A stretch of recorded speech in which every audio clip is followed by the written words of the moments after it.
मैं विशाल कुमार और आप देख रहे हो बी मिशन टीवी। आज हम आपके बीच बहुजन समाज से जुड़ी हुई तमाम छोटी बड़ी खबरों को लेकर हाजिर हुए हैं। एक नहीं बल्कि तमाम छोटी बड़ी खबरों को लेकर हाजिर हुए हैं। तमाम छोटी बड़ी खबरों को विस्तार से समझाएंगे, साथ ही साथ एक बेहद ही महत्वपूर्ण विषय पर बातचीत करेंगे। फिलहाल सबसे ज़्यादा जो बड़ी खबर है वो भीम आर्मी चीफ व आज़ाद समाज पार्टी के राष्ट्रीय अध्यक्ष चंद्रशेखर आज़ाद और बहुजन समाज पार्टी के अध्यक्ष मायावती के द्वारा लिए गए एक बहुत ही ज़्यादा अच्छे और एक बहुत ही ज़्यादा बड़े फैसले से जुड़ी हुई हैं। आप बने रहें इस वीडियो में आखिरी तक और इस वीडियो को करें ज़्यादा से ज़्यादा शेयर। तो आइए हम आपको सभी खबरें विस्तार से एक एक करके समझाते हैं। सबसे पहली जो बड़ी खबर है वो भीम आर्मी के चीफ आज़ाद समाज पार्टी के राष्ट्रीय अध्यक्ष चंद्रशेखर आज़ाद की तरफ से निकल कर आ रही है। चंद्रशेखर आज़ाद की आज़ाद समाज पार्टी के कार्यकर्ता और पदाधिकारी आज आर पार की जंग का काम करेंगे। चंद्रशेखर आज़ाद की पार्टी के कार्यकर्ता पदाधिकारी जैसे ही उनको पता चला कि ओबीसी आरक्षण के बिना निकाय चुनाव कराने का फैसला लिया है, वो शुरू से ही तब से लगातार सरकार के खिलाफ हल्ला बोल रहे हैं, लगातार सरकार के खिलाफ बोल रहे हैं और मांग कर रहे हैं कि ओबीसी आरक्षण के बिना अगर चुनाव हुआ तो हम एक बड़ा आंदोलन करेंगे। और चंद्रशेखर आज़ाद ने इस जंग का ऐलान आज से कर दिया है। चंद्रशेखर आज़ाद ने आज से ठीक 2 दिन पहले ट्वीट किया था और उन्होंने कहा था कि आज़ाद समाज पार्टी काशीराम के जो भी कार्यकर्ता हैं, पदाधिकारी हैं, वो ओबीसी समाज की आवाज़ उठाएं, ओबीसी समाज में पैदा हुए उन लोगों की आवाज़ बने, उनका साथ दें और उनका साथ दे भी रहे हैं। पर अफसोस की बात यह है कि ओबीसी समाज कह रहा है कि हमें आरक्षण की कोई ज़रूरत नहीं है। चंद्रशेखर आज़ाद का ट्वीट दिखाने से पहले हम आपको एक कमेंट दिखाना चाहेंगे और वो कमेंट आपको सोचने पर मजबूर कर देगा। सबसे पहले मैंने एक वीडियो बनाया था इंस्टाग्राम पर और उसमें कहा था कि बिना ओबीसी आरक्षण के बिना मतलब ये चुनाव कराने का फैसला लिया गया है और तमाम तरीके की मैंने जानकारी दी थी। तो उसमें एक ओबीसी समाज का व्यक्ति है, आई एम जस्ट ह्यूमन, तो उन्होंने कमेंट किया और उनके कमेंट का हम सम्मान करते हैं और आपके बीच भी रखते हैं। कमेंट देख लीजिए स्क्रीन पर, इसमें साफ साफ लिखा है ओए। आप देख सकते हो ओए, इस तरीके का शब्दों का इस्तेमाल करते हुए उन्होंने हमसे कहा ओए हम ओबीसी वालों को कोई आरक्षण नहीं चाहिए और ना ही हम ओबीसी वाले औरों की तरह रेली दंगे हक नहीं मांगे, हम मेहनत करके खाने वाले हैं। अब इनके बैकग्राउंड के बारे में बात करेंगे, हालांकि हम इनके परिवार या किसी के बारे में बात ना करेंगे, हम सिर्फ इनके बारे में बात करेंगे, ना किसी इनकी समाज से मेरी बातों को कोई लेना देना हो। मैं सिर्फ इनसे ही इनको ही जवाब देना चाहूँगा बहुत कम शब्दों में। मैं सिर्फ इनसे इतना ही कहना चाहूँगा कि आपने कहा है कि हमें आरक्षण की कोई ज़रूरत नहीं है, हम मेहनत कर लेंगे।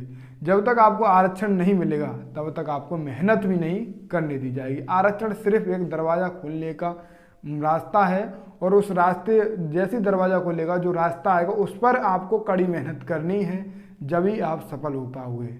अब इतना घटिया कमेंट इन्होंने क्यों किया है मेरी वीडियो पर, जबकि मैंने ओबीसी के हक अधिकार की बात की थी, वो इसलिए क्यों हुआ है क्योंकि एक बाबा हैं मध्य प्रदेश के और उनकी सभाओं, उनके भंडारे जो होते हैं उनमें जो पर यानी कि जनता जनार्दन है उसको खाना परोसने का काम करते हैं। तो ये मेहनत कर रहे हैं, बड़ी मेहनत कर रहे हैं, ये बहुत ज़्यादा बड़ी मेहनत है और भगवान परमात्मा को खुश कर रहे हैं, ये बहुत ज़्यादा बड़ी मेहनत है और इसीलिए इसका साइड इफेक्ट हमको देखने को इस कमेंट के जरिए देखने को मिला है। पर फिलहाल एक मछली गंदी हो तो उस पूरे तालाब को गंदी कर देती है, पर यहाँ बात अलग है। ये यानी कि ये शख्स गंदी बात कर रहे हैं, गलत बात कर रहे हैं, तो इसका ये मतलब नहीं कि पूरे ओबीसी समाज को आरक्षण की जरूरत नहीं है। आज भी ओबीसी गरीब दलित शोषित वंचितों को दबाया जा रहा है, उनकी घोड़ी पर चढ़ने से बारातें रोकी जा रही हैं। IAS PCS तक के दलित समाज से आने वाले युवाओं व्यक्तियों की बारातें रोकी जा रही हैं। सुनील धनवंता जी किस तरीके से बड़ी सुरक्षा के बीच उन्होंने अपनी बारात घोड़ी पर चढ़ाई थी।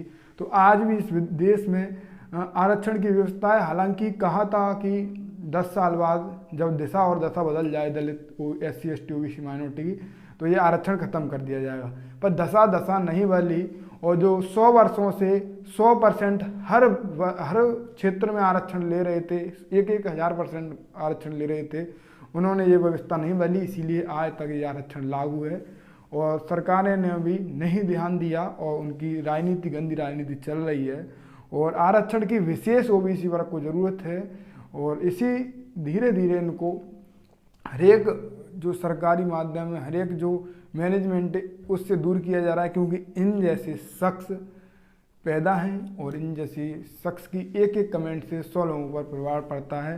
और इस कमेंट को 100 ओबीसी के लोग देखेंगे तो वो क्या सोचेंगे। समझदार ओबीसी के लोगों के लिए संघर्ष करना बेहद ही ज़रूरी है, उनके हक अधिकार के लिए संघर्ष करना बेहद ही ज़रूरी है।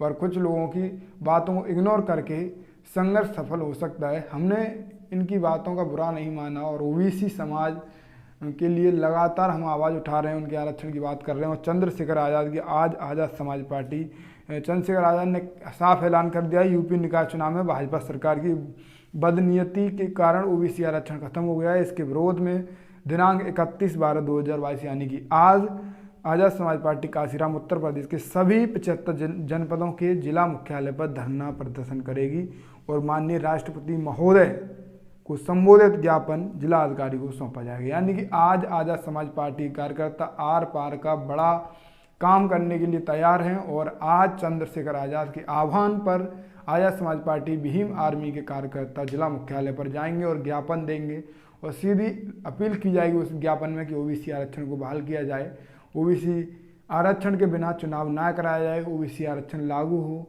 और ओबीसी आरक्षण लागू हो और उसके बाद चुनाव किया जाए।